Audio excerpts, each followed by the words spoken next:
Mark Barlow with the mark out. So, here's some of my Raw thoughts. Actually, I thought the beginning of Raw was pretty good, until I guess the match, which we've kind of seen before. But I had an idea. Like, you ever watch Rick and Morty? I was thinking of Mr. Man as Rick, and then Morty's Michael Cole, and it's like, Michael, did you mention the network? And it's like, yes, Vince. It's like, you gotta make me a lot of money there, Michael. A lot of money. You gotta mention the network. I thought that was very funny. And then, of course, there's a drinking game. Every time they mention the network, you take a drink. You'll be drunk real quick. Baron Corbin, interesting. Like, I think it's really, really weird because you can keep him a heel, but make him do all these funny things, It's like, but it's really good to think about how he can be literally the counter to Kurt Angle, like, I see this in the future that'll be really good, or it could be complete crap. But I hope it's really good, because, like, Baron Corbin, like, what is he doing? Like, literally, like, Baron Corbin, all he is really good for is either, like, they want to have him, like, be a destroyer and run through everybody in the back, or he's just going to job. But because of 50-50 booking, it's like, I don't know. I think the best thing might be this for him. Well, we'll see. I'll give it a shot. But anyway, with Hawkins, that whole thing that he did, that was just a play on what Taco Bell does.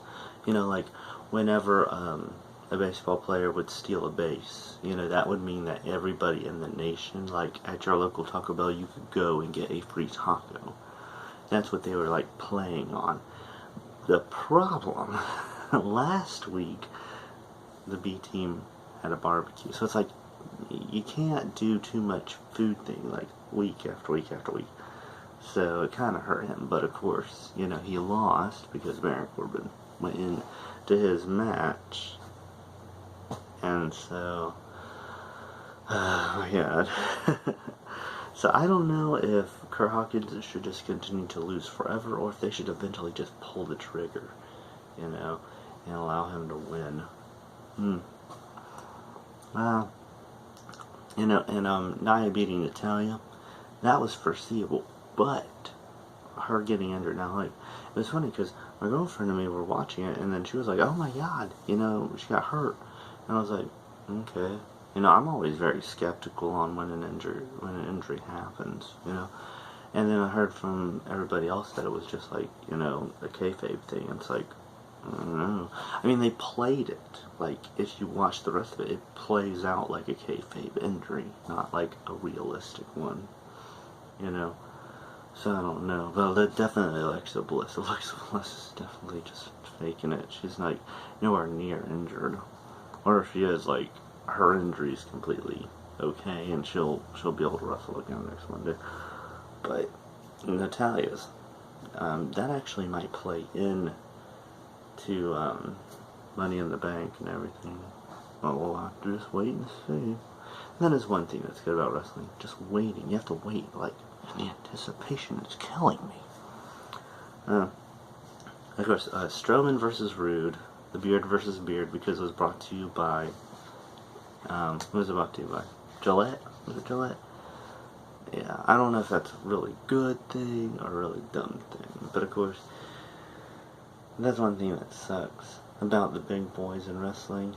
It's all about money, because if you can't make money off of your sponsors, and your sponsors can't want, then it's like, what's the point? It's always been about making money. It's always been about lucrative contracts and doing what's best for business, and selling out that arena, because that arena can be sold out versus that arena which has more seats, and you can't sell out that arena because not enough people actually want to watch your product anymore.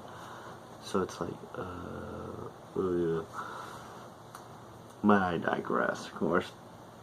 But when Strowman broke that ladder, of course, you know, I'm a big mark for Braun Strowman. You know, he is my spirit animal. What else we had? Okay, the #1 contendership for the tag team titles. The B team win. So happy about that. You know, if it was, because my thought process was either it was going to be McIntyre and Ziggler, or it's going to be the big team, the B team. So I don't know if they've already gone ahead and kind of broken up McIntyre and Ziggler. They can keep wrestling, but you know, it's there. Because eventually those guys are going to break up and go their separate ways. The only reason they were together is to help get each other over and give each other something to do. Because right now, there are so many wrestlers on Raw, like, going after all these titles, whether it's going to be your Intercontinental Circle or your main event circle. Which sucks because the champ's never there. I'm not even going to get into that. But, yeah, Bayley out of nowhere to help her friends. Like, I fast forward through this match because I was like, okay, and then I saw Bayley and I was like, what the fuck? Yeah, and because of Corbin, you know, everything was null and void and the faces didn't win, and it just kind of rendered that like 15-20 minutes dumb. Like, it almost didn't matter at all unless they bring it up next week or you know, Money in the Bank. Like, what was it about? You know, what else we have here? Oh, Balor versus Owens. And Balor won because Owens wouldn't let off. He would just keep stomping him and beating him up in that corner. It's like, okay. But yeah, of course, the super coup de grace off the top, that was great. But it was symbolic. All of them saying symbolic all the time on the commentaries. Just, you know, it's like, I guess it made them both look strong without somebody actually having to lose. But yeah, Asuka beating both members of Absolution, looking good. I'm pretty sure Mella's gonna lose, and Asuka is gonna end up winning the title.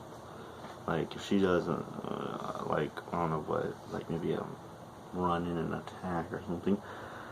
Yeah, but Anderson winning his match against Harper, you know. And there was this video, I have to tell you this is video that WWE released about Luke Harper, and like formerly known as. And I was like, shouldn't you have waited until after Money in the Bank, until after they dropped the titles to release this video? Because it totally showed Luke Harper being a normal human being, you know? And it's like, I don't want to see that right now, you know? Luke Harper is anything but a normal human being. He's not a dad. He doesn't have a wife. He likes to kick guys' asses. That's his job. That's what he does. You know, I don't know. Kayfabe's dead. Kayfabe's buried in the backyard over there. I don't think so, in some respects. But to see something like that is like, I guess it is. I guess it is gone. Anyway, mixed match challenge. You know, Lana still can't wrestle worth the crap. I don't even really love her, but yeah, she can't wrestle with shit, and she's been at this for a year. Ugh. You know, it's like, why? What did Lana do? Like, that the Vince needs Lana to, like, wrestle for, you know? Like, I don't get it, you know? Just be cute, be a bitch, you know? Just, so fucking annoying. But of course, they have AJ and Shinsuke. I'm all on board with this match, you know, for Money in the Bank. You know, the mind games that Shinsuke is playing. He's just dastardly, and how he sells his face is just so fucking awesome, you know. Then Becky beating Charlotte, and it's like, Charlotte's stock's gone way down ever since losing, you know, like, against Carmella. It's just like, I don't know what they're gonna do with this. I mean, like, she doesn't have anything else to prove unless she's gonna be the next woman to become Intercontinental or U.S. champion. I mean, that'd be great for her, but you know, what else is there? You know, she's been women's champion before, so she can't climb any higher than that unless she's gonna grab both belts and unify them or something.